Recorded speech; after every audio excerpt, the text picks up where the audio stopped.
Ladies and gentlemen, good day and welcome to the Q2 FY21 earnings conference call of Newgen Software Technologies Limited, hosted by ICICI Securities Limited. As a reminder, all participant lines will be in the listen-only mode, and there will be an opportunity for you to ask questions after the presentation concludes.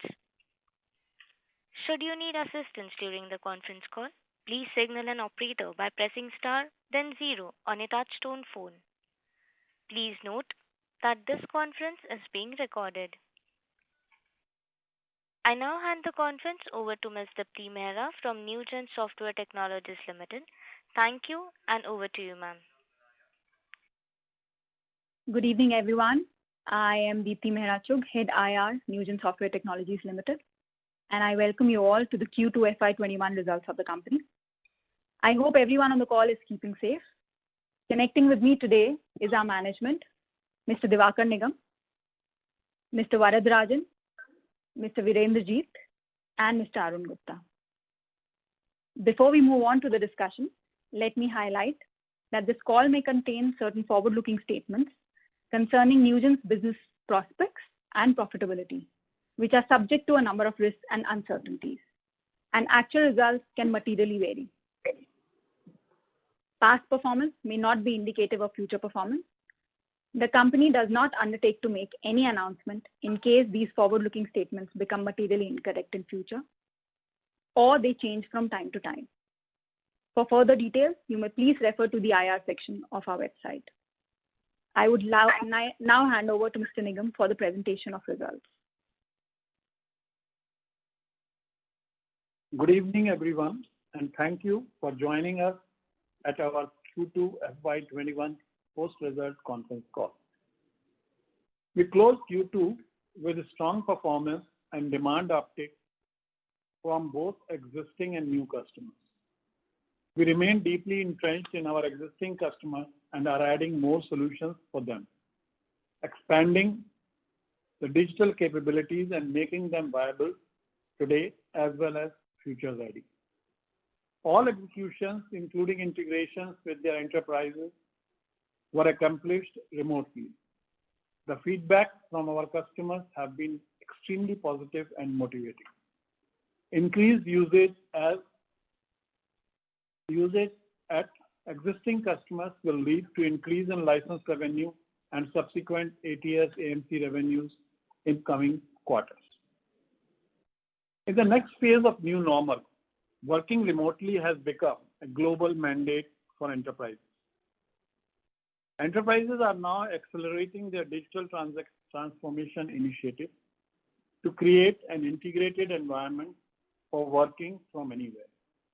The environment would encourage the workforce to stay connected and effectively collaborate for work and provide a seamless experience to their customers. With our low-code and cloud capabilities, we fit in well to provide agile, resilient, and quick implementation solutions to the customers. Decision-making has improved over the past few months, although it is still slower on large deals. The crisis is driving technology investment. Across geographies, we are witnessing an increased interest as digital resilience has become a global priority. There is a desire to add business value, reduce cost, remain competitive, drive simplicity in processes, and enhance the customer journey. The pandemic has brought digital transformation to the forefront this year. We made 17 new customer additions during the quarter, fairly distributed across geographies. This includes a license deal with a premier student loan financing organization in America. We are also providing solution for a very large international bank in Singapore and a few deals for a US bank. Our annuity revenues continue to remain strong and comprised 63% of the revenue and witnessed a growth of 8% YOY. Of this, SaaS revenue continued to grow rapidly at the rate of 42% YOY. In this environment, SaaS-based workflow solutions are catching on and are becoming new class of solutions. They provide scalable, secure, and reliable environment. In terms of geographies, US region continued to be strong for us this quarter as well and witnessed a revenue growth of 11% YOY. India and APAC market too has picked up this quarter. We continue to pursue opportunities in PPP forgiveness in US banking from the last quarter we talked about. The banks that opted for our services are engaged and are considering us for additional opportunities. In terms of verticals, banking and financial services, shared services, and government and PSU verticals were the growth drivers during the quarter, with growth of 3%, 11%, and 13% respectively. In banking and financial services, the uptick in business has been in areas that banks are investing in significantly post-COVID, customer support, loan origination, etc. Our margin profile has expanded substantially compared to last year due to strong operational efficiency and cost rationalization measures that we undertook in Q1 and Q2. As we had mentioned in the last quarter, we had made substantial cost rationalization efforts across all spheres, including manpower costs and operational costs. We have optimized our execution capabilities while we are still continuing with long-term investments in R&D and sales. EBITDA was up 350% and reached 41 crores, and profit after tax was up by 592% at 29 crores. Operating cash flows grew significantly in H1, driven by our consistent focus on liquidity and cash management. Our net cash from operating activities was rupees 116 crore during the period compared to 39 crore last quarter. Our net trade receivables as on March 31, 2020 were 175 crore, which resulted in a DSO of 97 days.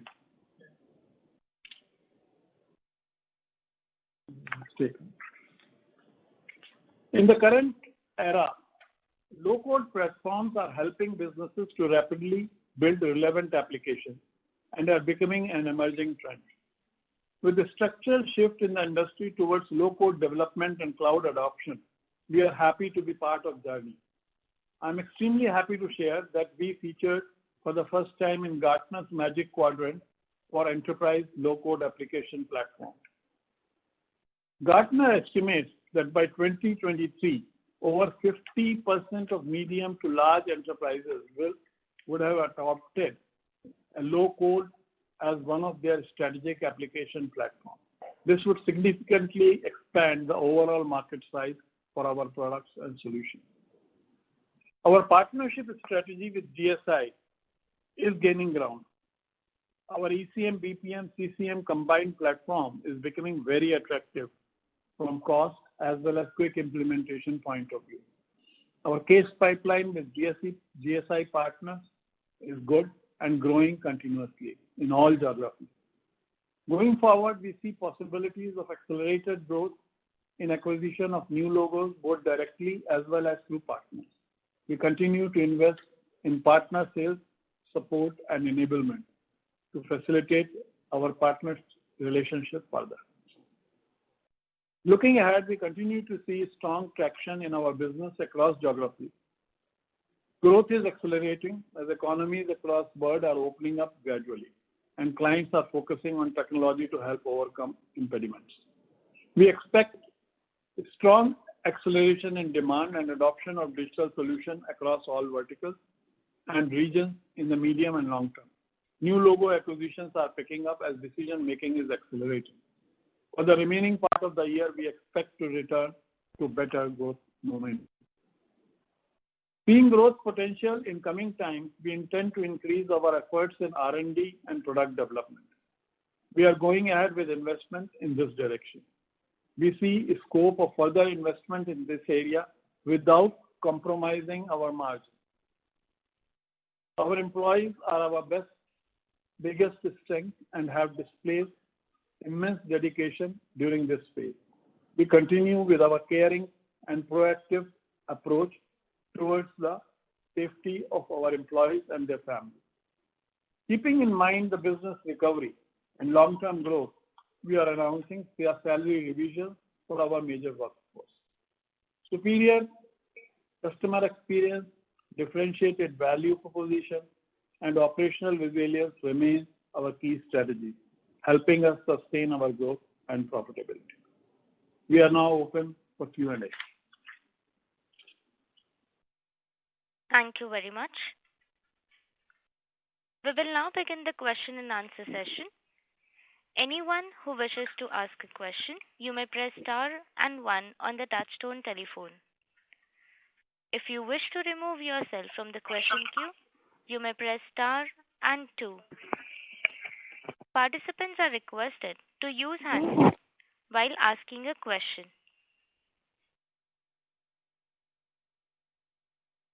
Ladies and gentlemen, we will wait for a moment while the question queue assembles.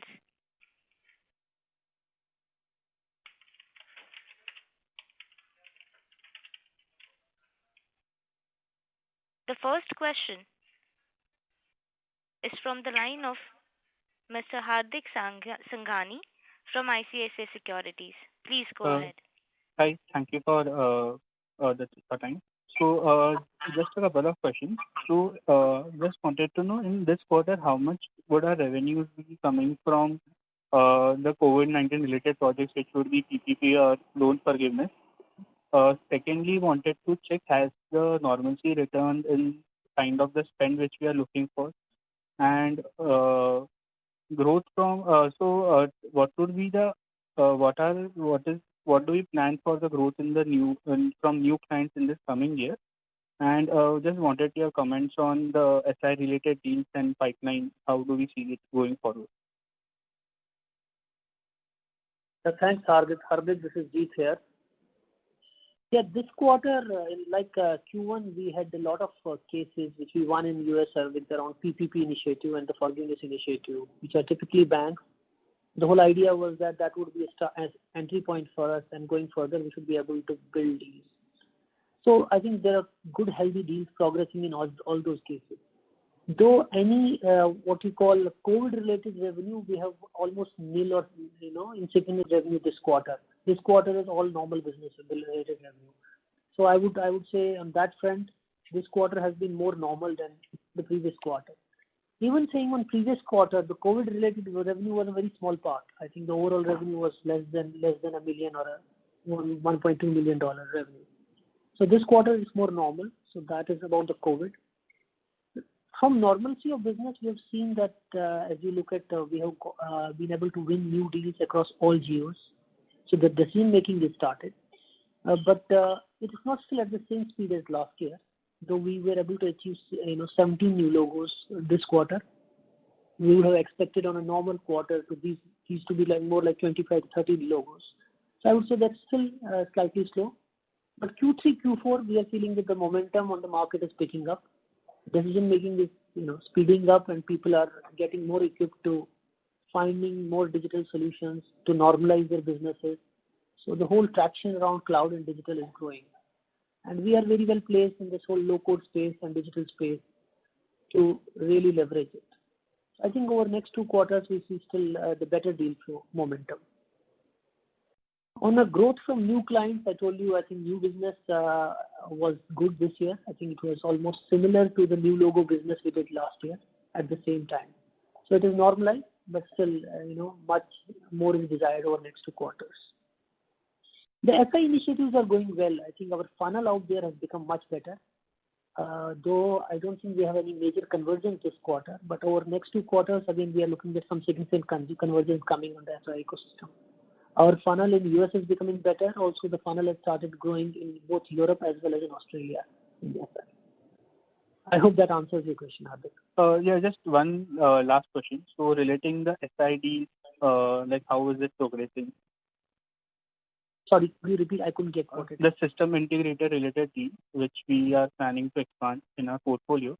So just wanted your commentary on it, how it has been this quarter and what do we see going forward.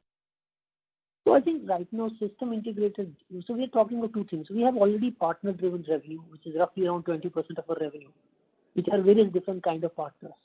But initiative which we talked about last time as well as this time about the GSI, the global system integrators, which are big 4-5 companies. Out there, our relationship with companies like Infosys, TCS, that's what we are building and trying to mature. We previously had some wins along with them, and over next few quarters, we're expecting few more wins. I explained that our overall funnel size along with these SIs, there is a significant improvement in that. But so far, the conversions itself have not been there any material conversions this quarter. We expect next few quarters to have more conversions on that.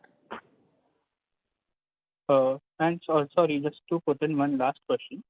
So in terms of like all the IT companies have started to give their pay hikes starting from at least Q4 or from Q3 of this year. So do we plan to do anything on same line? So are you asking for salary hike? Yes. Yeah, so I think Mr. Nigam in his announcement already said that we are considering increments and salary hikes for majority of our workforce, almost more than 80% of our workforce, starting sometime this quarter. We'll be announcing that in next few days. Oh, that's it from my side. Thank you. Thank you, Arvind. Thank you. The next question is from the line of Amit Kumar from Indian Capital. Please go ahead. Many congrats on the good set of numbers, sir, first of all. I just wanted to understand, sir, we did extremely well during the COVID season. But then also, you see the promoter has not increased their shareholding when the price has collapsed from a high of 400 rupees to 100 rupees in the month of April and May. So isn't it a great idea to do a small buyback of around 3-4% if we are generating so much cash? Secondly, I wanted to learn what kind of new, we are given a result in September, but after that, what kind of inquiries or what kind of big clients or what kind of deals are there in the market for a company of your size? If there is any trend that a lot of people we have heard in Europe or US are shifting to the small size companies just to save the cost. So can you throw some light on that, sir? Yeah, so I'll take the second part. I think as you are seeing that with this whole COVID, there has been an acceleration in two things. One is the cloud journeys. People are relying more and more that the cloud is a way to go ahead and solve their problem. And second is eventually they're accelerating their digital journey so that they can connect their internal ecosystems with customers better. So in all the areas across all markets, we see there's a strong interest in such. And Newgen as a company is very well placed in the areas which with low-code platforms, we are able to really accelerate the digital transformation. And with our ECM, BPM, and CCM, we are able to really take their current solutions back and migrate them to cloud and provide a great transformation service with an extremely compelling value prop at a cost. So we see the market, the lines of business or the areas of interest are exactly what we have been pursuing previously, but there is an acceleration of overall interest in the market. Though we again to say that the decision making has not returned to the old cycle. Still the larger projects do take some more of time to really go and finalize. On the other side of, I think, we have been doing business for last 5-7 years. We have shown a constant growth momentum, both in terms of margin as well as profit. And I think at market prices for shares have different dynamics. And I think as a company, we can only work on our own performance. That's what we are working. I think we have the promoter holding in this company is substantial. It's almost at 66%. In fact, we have very little float in the market or really shares available which can be. So we don't see there is any reason for going for buybacks or any other. Right now, there is no plan for that. In case that plan is considered, we'll be happy to share that. Amit, does that answer your question? Yes, sir. We get about 56% of annuity revenues as per your recent PowerPoint presentation. The large annuity revenue stream is around 56% of the total revenue. So what kind of revenues in this particular annuity we can expect in H2 or the coming years, or any guidance you can give? So overall, if you look at our annuity revenue comprises of ATS, our cloud, and our recurring support revenue, which are typically contracts which just keep on getting renewed year after year. And we have shown that year after year, this revenue stream grows better than the overall growth rate of the company. So like if I'm not wrong, for the H1, we are above 60% as percentage of overall revenue. So over the coming quarters also, we'll see there's always going to be an increase in this. So we do expect that this number to go substantially over the next few years, so that we can expect even this to reach 60, 65 on a normal basis. Okay. And some of the key verticals where we work on, like government sector and the healthcare, are doing extremely well. So what kind of solutions, or what kind of demand is coming from these sectors? Basically, because a lot of mid-sized companies from Bangalore and Chennai, like Hacksoft and other companies, are getting big orders from these particular sectors. Are we also positive about these sectors? So we have predominant, if you look at our predominant sectors, are BFSI, then government, and followed by shared services. So we still find traction in all three sectors. There is an interest. Our primary sector, where globally BFSI is much more positive. Government in certain markets, we don't do government in across all territories, but in markets in somewhere in the US as well as Southeast Asia, EMEA, and India, we do have some government deals. So we don't see any a single segment behaving very differently. We think this demand is overall across all segments, and depending on the right fitment for our products and solutions, we will find better traction. Okay. And off the line, sir, I'll tell one of my technical guys to speak to your person if he can explain us some of the banking and financial services solutions to us, what kind of technology you are giving a solutions to this thing. So we will write a mail to your investor relations or a company secretary for that, sir. Sure, Amit, you can write to me and I'll take it further from there. What's the email ID, ma'am? It's deepti.chugh@newgen.co.in. Can you repeat? deepti.chugh@newgen.co.in. Okay, thank you. Thank you very much.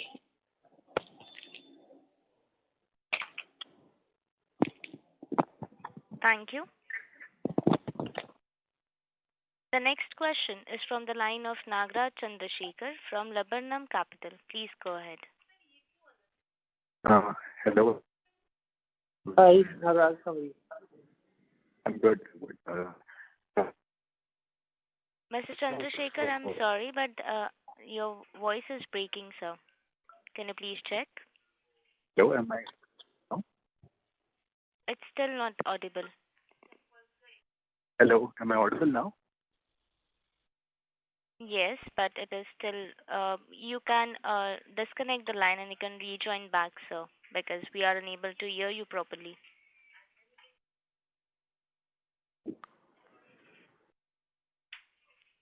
Thank you so much. Ladies and gentlemen, to ask a question, you may press star and 1. The next question is from the line of Rohit Krishnan from Riddhi Capital. Please go ahead. Yeah, hello. Am I audible? Yeah, Rohit. Go ahead. Yeah, hi. Thank you for the opportunity, sir. So, sir, just wanted to understand your business a bit better. In terms of, I believe a large portion, as per your presentation, a large portion of your revenue comes from banking and financial services. So, in terms of your competition, could you probably point me to who could be your key competitors in the global market and also as well as in the Indian market? Yes, so you're right. We do more than 50% of our business comes from BFSI, but the products which we have are across all verticals. We have sold our installations across more than 17 verticals, with BFSI, government, shared services, insurance being the primary verticals. If you look at traditionally the enterprise content management, business process management, and customer communication management, these are the 3 areas we operate in. And the global competition names are companies like Appian, Pega, IBMs of the world. So you can just research this topic and you will find the structure. Also, in some local markets, there are local competitions which can be more coming from the functional like you can have companies who are specialized in banking software competing in certain banking areas. But broadly, I think our competition remains from global companies and global players, which I mentioned the names like Pega, Appian, OpenText, IBM. Okay. Okay. Sir, if I look at the historical numbers, I mean, this quarter has been one of the best margins for us and largely driven by cost reductions. So two questions. So one, I mean, typically in our business, what kind of margins does one typically work with? And I mean, consequently, I mean, these kind of margins, are they sustainable given right now the costs are a bit low given the way things are functioning, but once they come back, some of those costs will come back, or do you think these margins are sustainable?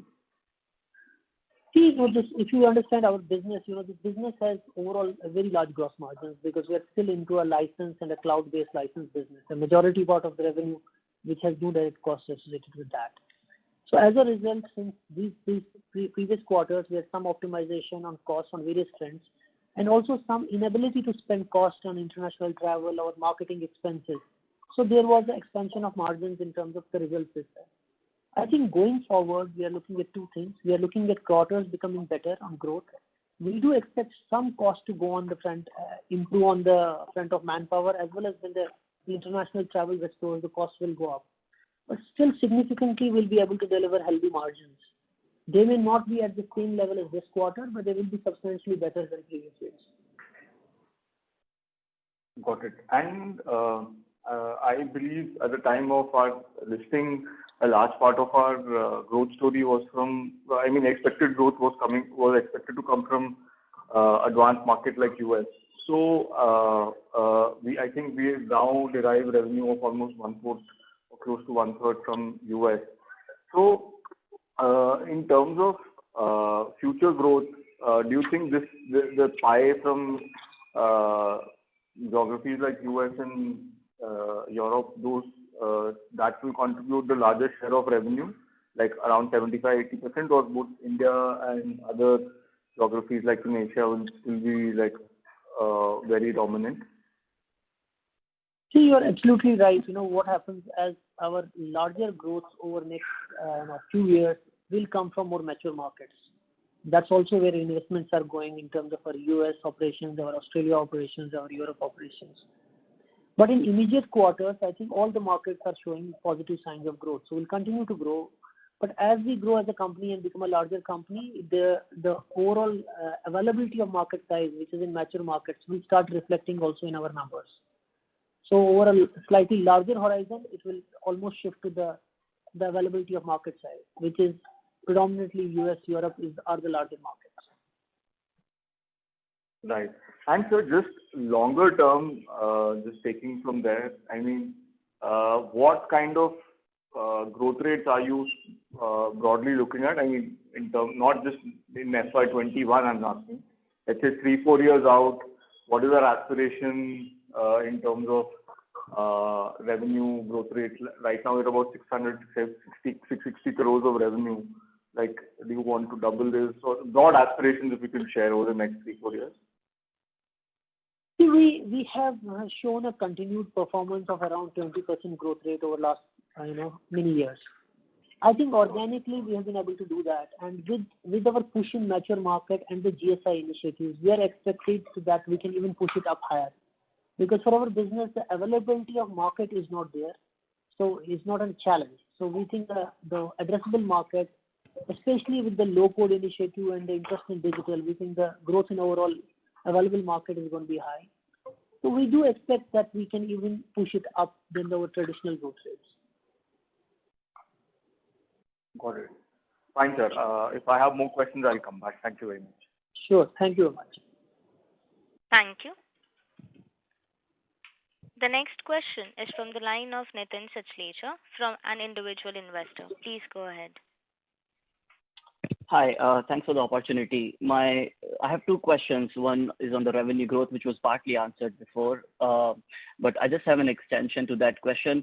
So is it fair to say that you expect in next 3 to 5 years, the company returning to largely 15 to 20% revenue growth rate, which is our last 3 to 5 years average?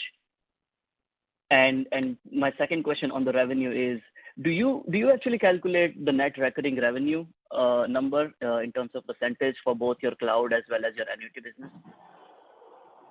Yeah, Nitin, I think you're right. See, I think if you look at historically, we have shown around 20% growth rate.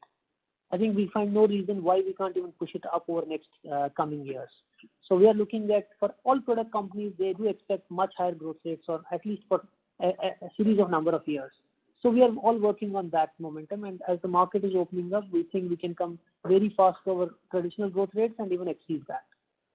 On the net recurring revenue, so today we have been traditionally a software license company. So our recurring revenues are coming out of ATS. And last 2-3 years we have gone, and in the US we are predominantly selling our systems as cloud. So cloud plus ATS plus our support revenue are right now the net recurring revenues for us, and which is traditionally around 55% of the annual revenue coming from the recurring revenue. And we think that revenue stream is going to grow. It's 55 for the year. For this H1 is slightly higher. It's around 62 or 63. Right? Yeah.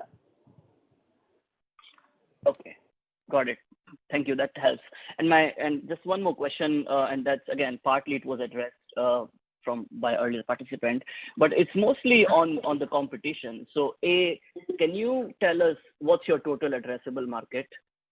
And B, we have seen a lot of competitors, especially in the US, like there's like a cloud-based analytical enterprise software companies like nCino. They have this amazing fully operating system for banks, and they are very aggressive in getting that market share. So do you see these kind of new age software players as a threat to our business? Yeah, so two parts of the question. See, total addressable market share is defined in two ways. One is the overall addressable market of the ECM, BPM, and CCM, which are the traditional product lines, which are very well tracked by Gartner and other guys. So broadly, it's around $20 billion of industry and growing at around 7 to 8% CAGR.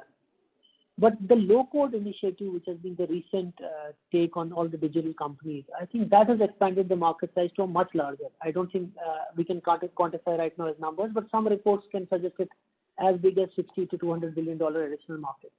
That's what I said. There is no dearth of addressable market. On the competition side, I think you can understand as a company, we on our own platforms are very well recognized. We are, in Gartner's and Forrester Magic Quadrants for last more than 10 years. We are, in fact, one of the few companies on horizontal products for all our 3 product lines. We are recognized by the leading analysts, right from visionary to challenger and leadership quadrants we have reached. So globally, in our area, we are one of the top players. So we don't see that as a challenge. Companies like nCino, which you are contemporary, but we are as contemporary as them in technology, products, and we do compete them in US for certain banking deals. And regularly, we end up winning some and losing some. That's part of the business. So we don't see that as a challenge. Our core differentiation is predominantly the investment we have done on our products and technologies and our approach, which has been always to deliver return on investment at a very fast pace to the customers. And that is a winning stream. To test that, I think the challenge was earlier in last 4 years, we have more than 70 to 100 customers in US right now who are working with us. So entry in a mature market is the toughest, but we have done that tough job. Now the second challenge is to scale it up, and that's what we are working on. Got it. Thanks a lot, sir. Can I just suggest one last thing? If you can show the net recurring revenue in one of your slides going forward, that would be great. Just a small suggestion, if that's possible. We call it, I think in the presentation, you will see this called annuity revenue, and we differentiate between annuity and the cloud revenue. So annuity revenue has grown by around 11% and cloud by around 40%. So I think that's in the presentation. And otherwise, you can contact Vicky and she can give you more data. Sure, sir. Thank you. Thank you. The next question is from the line of Hardik Sanghani from ICICI Securities. Please go ahead. Hi. So actually, my questions are answered, but just two questions. So firstly is, so in the last quarter when we discussed that we have got a lot of PPP and loan forgiveness fee, COVID related. But here I wanted to check that in this new clients which we have got, do we see potential to cross-sell? And are those talks happening? And secondly, in terms of the debtor days, so what would be our provisioning in this year, what we estimate? Okay, that's from my side. Okay, and I'll talk about the PPP and I'll ask Arun to talk about the provisioning. So on PPP deals, I think last quarter we had X number of PPP deals. I think most of those customers, we are already running multiple cases in all these opportunities. Do you understand our case? Generally, these evaluations are complex and our sales cycles are anywhere between 6 to 9 months. So we do expect in next coming quarters, we are able to convert those deals. And these are all very positive engagements with those customers. So that was the whole advantage of getting into the PPP. On the provisioning side, I'll ask Arun to add to it. So Hardik, on provisioning, we have done a provisioning of around 20 crores in this H1. And I think we have done some amount of existing provisioning also because of current year. So that's about it. Okay. Does that answer your question? Yeah. Thank you. Thank you. The next question is from the line of Shivam Saxena from ICICI Bank. Please go ahead. Yeah, thank you for the opportunity. So I want to understand, the Gartner has forecasted that there will be a 7% decline in client spending this CY20 because of the COVID. But aren't you witnessing reduced some bargaining from clients, from existing clients for reduction in budgets? That's my question actually, broadly. So Shivam, thanks for the question. So, our existing clients, what we do is very, very sticky. So most of these installations are in banking, doing their loans, insurance companies, processing their claims. So the installations are very critical and very sticky. We have had a request for certain customers to negotiate or to provide discounts, and we have found individual solutions around that. But none of these are any substantial or have any impact on revenue. They are very minor. They are to extend support to the customer at this tough time, and we have been quite flexible to extend that support. But none of these have reflected any kind of a significant reduction in our revenue or recurring revenues. Okay. Thank you.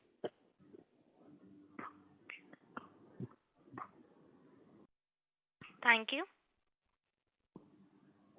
The next question is from the line of Vaibhav Prasad from ICICI Prudential. Please go ahead.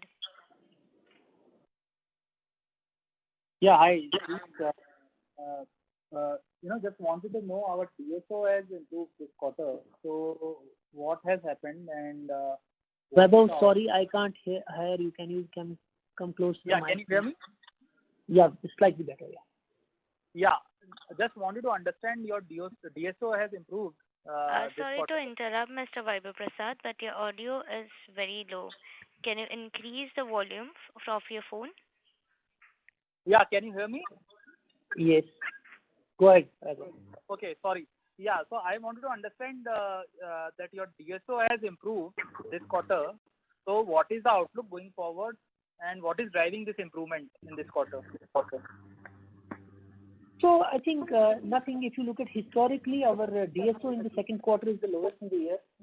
So we have maintained that our average DSOs will be in the range of 120 days. And from there, going further, as our mature market revenue and the cloud subscription revenues increase, the DSOs will start coming down.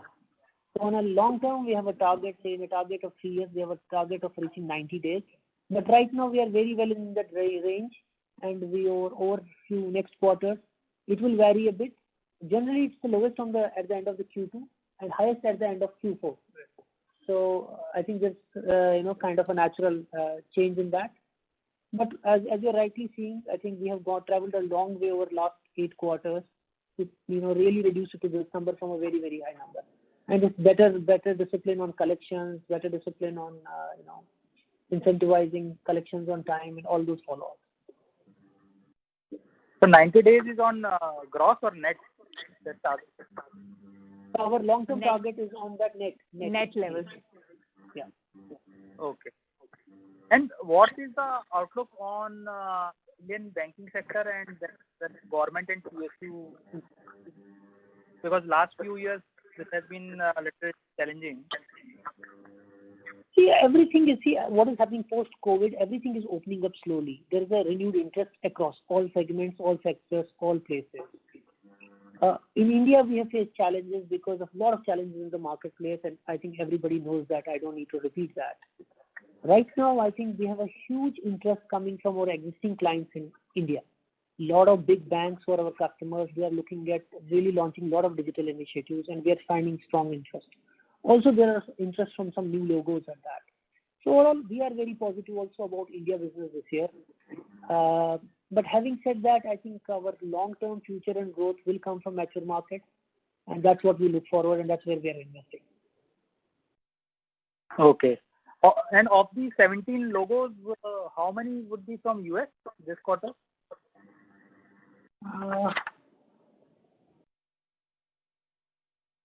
I think 5. Okay. And just last one from my side. I mean, is there any sustainable way to improve the average license per client? It's around 150 to 200K. And do you see is there to go up? I think yes, we are working on that. I think it's happening. There are 2 ways to do it. One is to increase the portfolio of what we sell. So we are creating, investing in our R&D, investing in technology, creating more offerings for the client, which we'll do cross-sell and upsell. The second is our GSI initiative, where we are targeting Fortune 2000 clients. Of course, the room out there to sell licenses, also headroom to grow on licenses is very large. So between these two tactics, we should be able to overall increase our per account realization. Okay. And what is the sustainable margins one should work? Is it like between 20 to 22% is the fair range now post COVID? We would still discover and see over next few quarters what is going to be that, because right now there are many variables. We got to also look at some of the cost optimization right now are because of certain costs which we can't incur. That's why we are not also showing substantial growth, because we are not able to do business travel, we are not able to do our business promotions and events and other things. So as they realize and as we end up growing, I think overall the business, I keep on explaining, has got enough margins. So we have huge margins because of our license and cloud sales. And we can, depending on how we balance our investments and our growth aspirations, we should be able to also deliver consistent margins quarterly. Fair enough. Thank you. Thank you. The next question is from the line of Sagar Goyal, an individual investor. Please go ahead. Congratulations, sir, for the amazing results. So I think one question would I have is on the Australian market. How do you see the Australian market growing? And I see some revenue that is coming in this quarter. So could you just give some information around it? Thank you. Yeah, so Australia is we started investing around 1.5 years back in this market. We are in the early stages of developing. We are working predominantly through our global system integrators, and because they know this company and they have carried us across different markets. We are also pursuing some direct deals. We are hoping that over next few quarters we should start getting early deal wins. By next year we can look at kind of a number which we can reflect in the Australian business.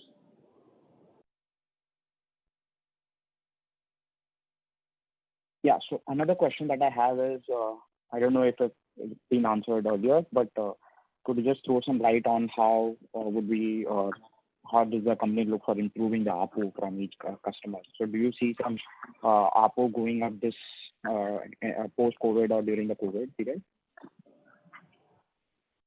Sorry, I couldn't get that. Could you repeat the question? Yeah. So, do you see in the current situation ARPU going up for each customer, or is it the same with the historical? Sorry, Average revenue per user, I mean. Okay. So, okay. Average revenue per customer is dependent on also two things. One is about our ability to sell initial deal sizes, and then also ability to mine and keep on selling licenses out there. So the average revenue is dependent, as I explained, on two things. One is about the width of our portfolio and the depth of penetration in that account in terms of how wide, how many users, how many functions, how many solutions, and overall also on the size of the customer. So we are working on both. On each vertical area, we are making better, what you call solution accelerators or better products. So in banking, we have more than 20, 30 products which we can sell. So our overall realization per that account will improve. Similarly, also on the account profile, as we get into larger customers, our deal size, just because the utilization is more, our deal size will improve. So our deal size improvement is a general trend. Along with growth, you will always see that there is an improvement on average deal size year after year. Okay. Yeah. Thank you. Thank you. Thank you. The next question is from the line of Hitesh Gandhi from Discovery Capital. Please go ahead. Hi, sir. Just had a couple of questions. We've been getting a mixed bag of feedback from clients with regards to service offerings. And specifically, there were a couple of clients that had some concerns in the US where some orders needed to be rejigged, etc.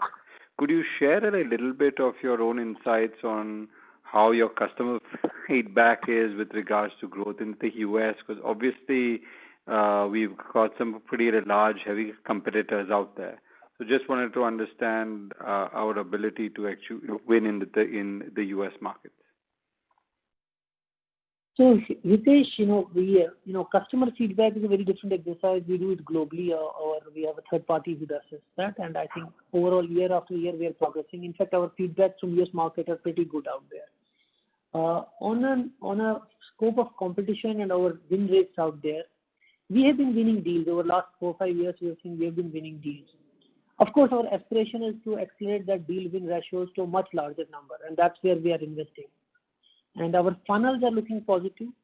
And with this GSI initiative opening up in US, which we have already closed few deals, and now the funnel is looking positive, we should be able to improve.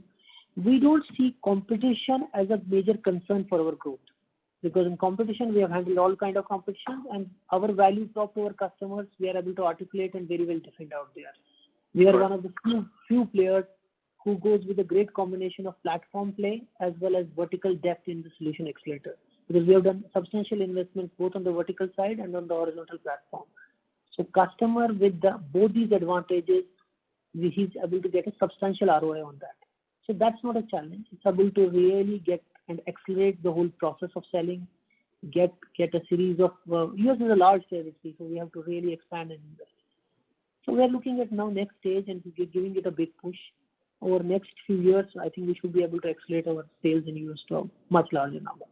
And is there and I mean, are there any specific holes with regards to our product offering that we feel we need to improve specifically based on client feedback, or overall, almost all our clients have been sort of happy with us? Because we've gotten a sort of mixed bag where a few clients from the channel checks have been extremely satisfied. A few have ended up sort of terminating services.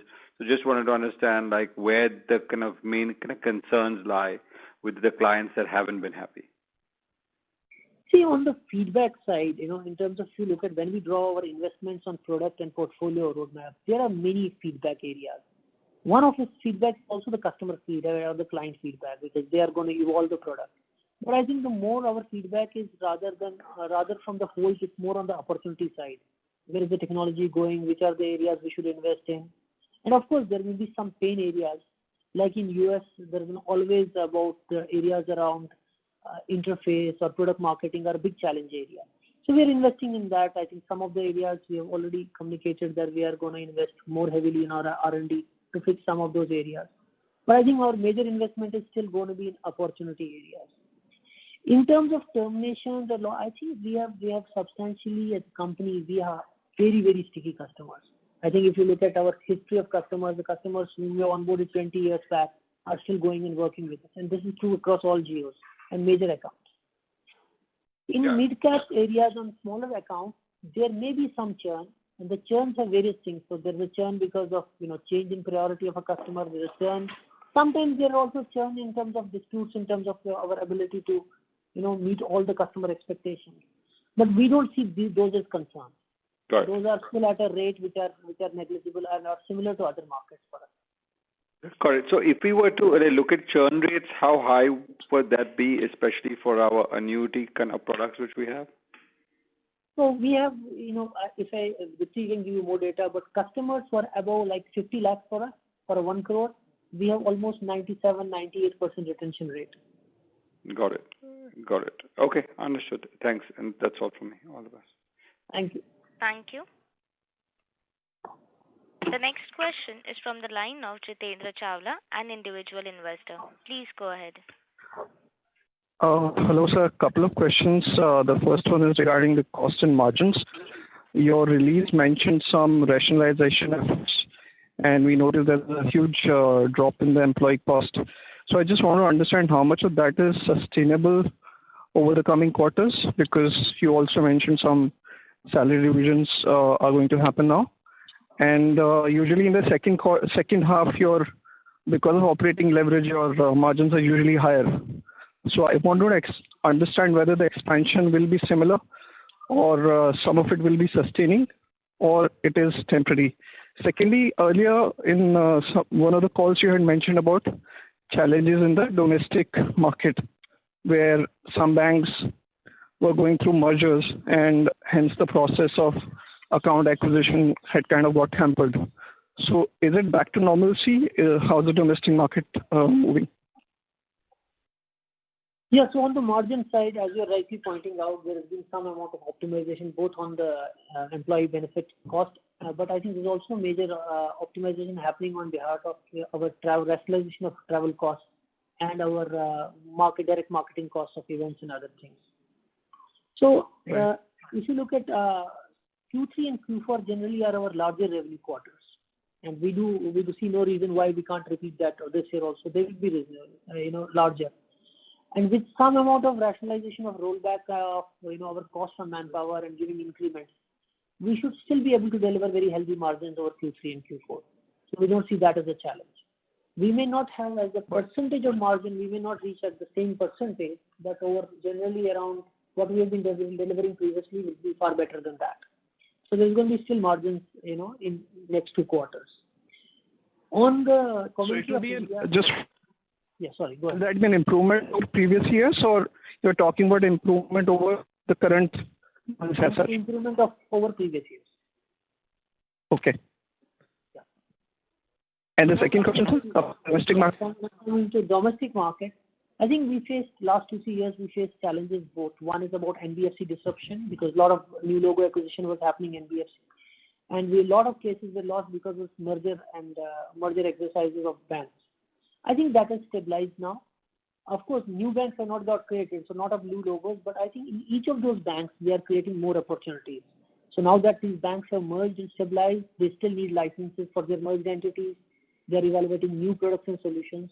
So in India, we are finding recovery around existing accounts. The business is looking much more positive. On our new logos, of course, the market overall, there is some amount of revival of interest out there, but it does not compensate for what has been lost previously. So I would not really thought that we are completely India is looking as a great market, but from our existing account relationship, we are finding a lot of opportunity out there. Okay, thanks a lot. Thank you. Thank you.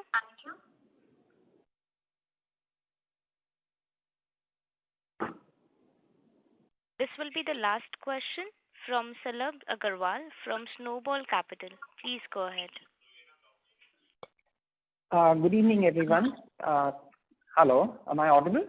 Yeah, good evening, Yes, Salabh. you are. Please go ahead. Thank you for taking my question, and congratulations for a great set of numbers. So the first question is this recognition by Gartner on the low coding matrix. How does that open bigger market opportunity for us?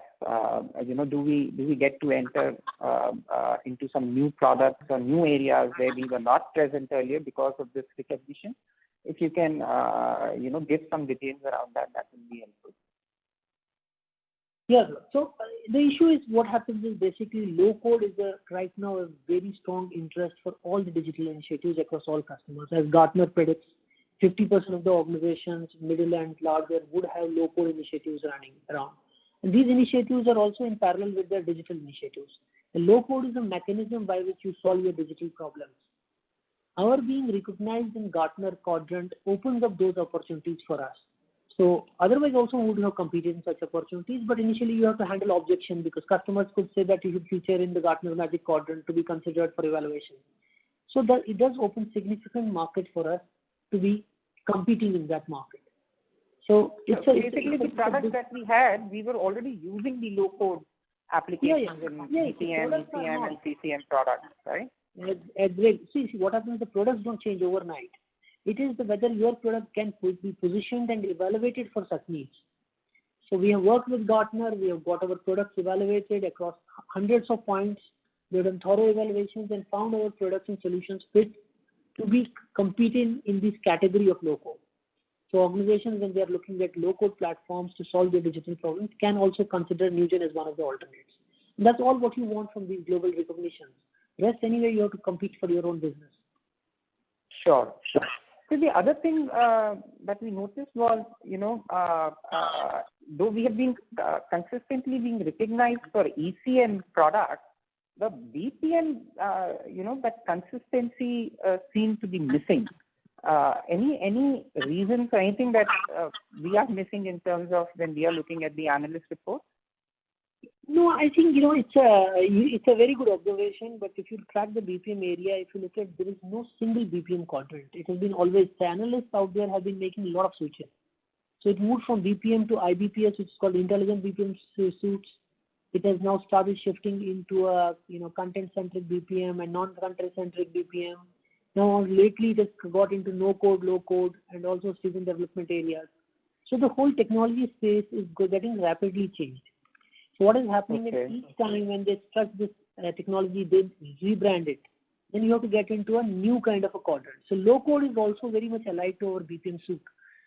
So, but now it has been rebranded, or you have an additional quadrant to compete for.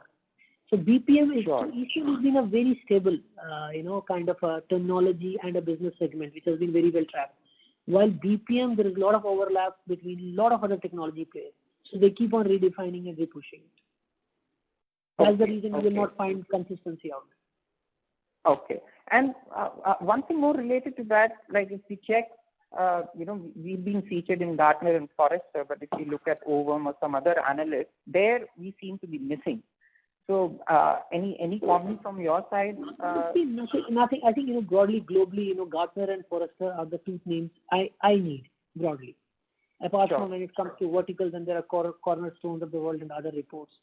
So we also don't compete in Ovum, so we don't go and pursue that right now. There's no reason why we can't be in the Ovum if we want to be. But there's also finite bandwidth, because these are very, very intensive exercises, relationships, and then you got to maintain them year after year to keep on improving. So Ovum is not the guy who is really tracked out there, or our customers seek, their reports in these areas. Sure. And so lastly, if you look at the vertical revenues, it seems the healthcare was doing very well, I think till FY20, and last year and this year, somehow we haven't been able to, get pace on that vertical. So any thoughts on that, sir? If you look at our healthcare business also, it was more about health payers and health insurance. It was more of a financial business rather than and I think if you remember that year, we had completely given a disclaimer, this was a large one-off deal which changed the revenue. Okay. Overall, health, we are not in the health space. So there is not too much of revenue coming from health. So that was one-off deal. But broadly, we don't see healthcare as a growth driver for us. Health insurance is a market for us, which we are pursuing, and that's where some of these cases were. Sure, sure. Thank you, sir, and all the very best to you. Thank you very much.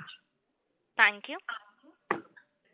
Ladies and gentlemen, I would now like to hand the conference over to Ms. Deepti Mehra for closing comments.